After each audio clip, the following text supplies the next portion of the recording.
said you'd be there, chosen one. Good morning, good afternoon, good evening. For Throwback Thursday, as a few weeks ago, of 2-3 weeks ago, I started with TV programs. The first one I did was Ally McBeal, and the series after that I did was Oz. So for the third of my series, which I recommend to people, is the series The Sopranos on HBO. Now, to start this off, because usually I've done a lot of parts, I'm going to try and condense this a little bit more.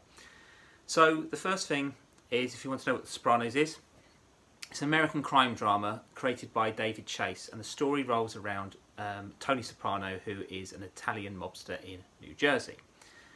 And what we find out about Tony Soprano is that he is going to a psychiatrist because of how he's trying to deal with his life, worried about his family and the life he leads. So I'm just going to start with some two negatives and then the positives about this show. So the negatives is, if you were in the mob and you were going to a psychiatrist, the likeliness of you going to a psychiatrist and actually getting away with it would mean actually the likeliness you would get whacked, is what they call it in the mob. You would be killed, and so would the psychiatrist. So the likeliness of this was actually very unrealistic. However, the other issue is with this is because of this, but the thing is, to know the actual mindset of this mobster was because in HBO, most of the protagonists you rooted for. Where in this, as the same as Oz, the HBO's, why they were so incredibly clever shows was that they actually didn't make you want to root for they were like the anti-hero.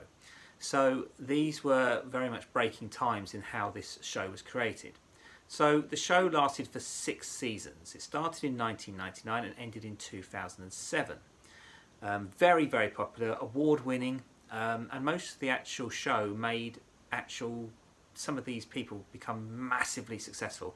James Gandolfini, who was Tony Soprano, had done a little bits of stuff, but not much, nothing which was majorly successful. And Edie Falco, who's a guard in Oz, she was actually Carmelo Soprano's, Tony Soprano's wife in this. So all within this Sopranos is what we learned about is Tony Soprano has APD, antisocial personality disorder. This means that he can have empathy for animals, but is actually a sociopath and is quite happy to kill people, to do things for the honour of his of being in the crime family he's in. Tony Soprano obviously has this conflict that he's always worried about his family, and he's also worried about that he's always on edge. He has many enemies, including even some people in his own family. His own mother, who he tries to actually put in a nursing home, she even tries to get him killed. So there's a lot of dramaticism, and you don't always know who's safe in that show. We obviously, over the time of the 6 seasons, we see developments of different things. The children don't know anything about his lifestyle. They just know he earns money. He's basically, actually his job is like he works in waste management, which is again quite funny because it's like waste management because they kill people and have to dump them in rivers and things. Anyway, you know. So the positive of this show is that it shows the psychiatrist is actually showing the ideas of the conflicts of people when they work in crime. The Sopranos, again, for another thing people say negative, is it glorifies violence, but it doesn't. It actually shows that there's always a consequence, no matter what you do. And I think the show toes that line very well. And I think, as a show now, would this show be allowed on TV? If it's made now, probably not. Some of the language, some of the attitudes, and just general, but it's a true depiction of this life. When we're looking at the cast, some of the cast members who a lot of people don't always mention is Christopher Moltisanti, who is Tony Soprano looks after him because his own father Richie actually looked after Tony Anthony when he was growing up. And so he always feels this duty to look after Christopher Moltisanti. Unfortunately, Christopher Moltisanti is a hothead, and it shows the idea of this new generation who they're trying to teach doesn't have the control and honour and respect. Within this, we also learn about different things of his behaviour, how he's drug dependent, The other two characters I think who are quite interesting and last pretty much till the end is Sylvia Dante, who is actually was a Stephen Van Sant was actually a guitarist in Bruce Springsteen's band. So there's kind of a lot of people who were never really actors. They actually took chances on them.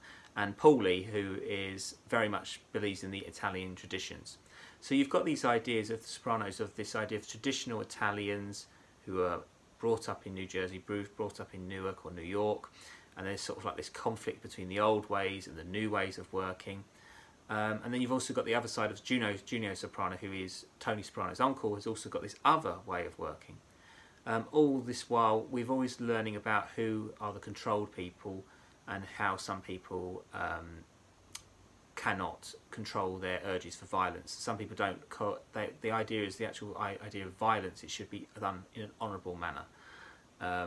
Whether killing is honourable, I don't know, but that is sometimes what the show is trying to explain.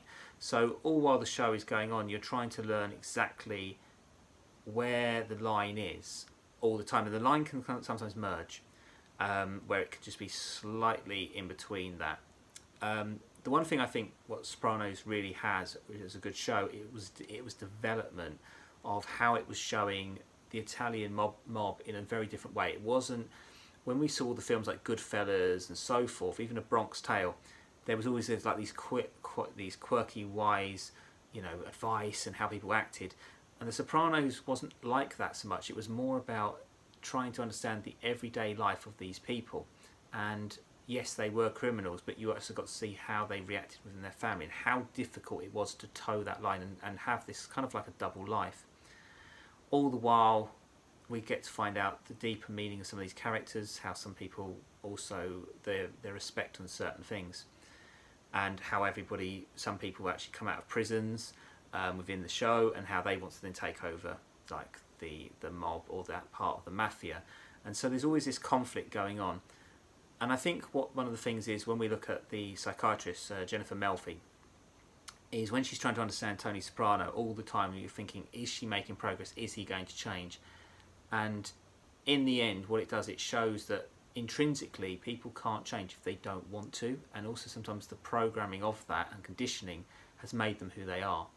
And I think also what makes The Sopranos probably more effective as a show to love is when you watch the prequel called The Many Saints of Newark, which came out about 2 years ago, and it wasn't very popular, which was a shame, because it talks about Tony Soprano as anti-Soprano as a youngster and his upbringing. And when you sort of understand his upbringing, you can sometimes see why he became into that life of being in the mob and mafia was actually he had the ability to do other things. And I think that conflict is always within him. And I feel that with this show, it's also trying to teach you that yes, there is the good of the crime, but there's always a result or a payback or a consequence or a forfeit. So as a show, I think it's, I've said it's my third best show. The reason I like Oz more is because I think there's a lot more details of characters, there's a lot more characterization, whereas I think sometimes The Sopranos does go into very much stereotypical ideas. But I think as a show, Oz and Sopranos as two HBO shows, and the trio is next week, I'm going to talk about Sex and the City, which is obviously radically different, is them three shows in HBO's history, I think, really changed the TV dynamic we've watched over the last 25 years. And I think we should look at the idea of why we now look for TV shows having this character development and so forth. And I think David Chase, I would love him to do The Many Saints of Newark as a TV show and show the prequel, and I think that would make a lot more sense to The Sopranos, to understand the backstory of why some of these characters act the way they do. So I think it's an interesting show, and I think also to understand, when I started watching it in 1999, I was 18, 19.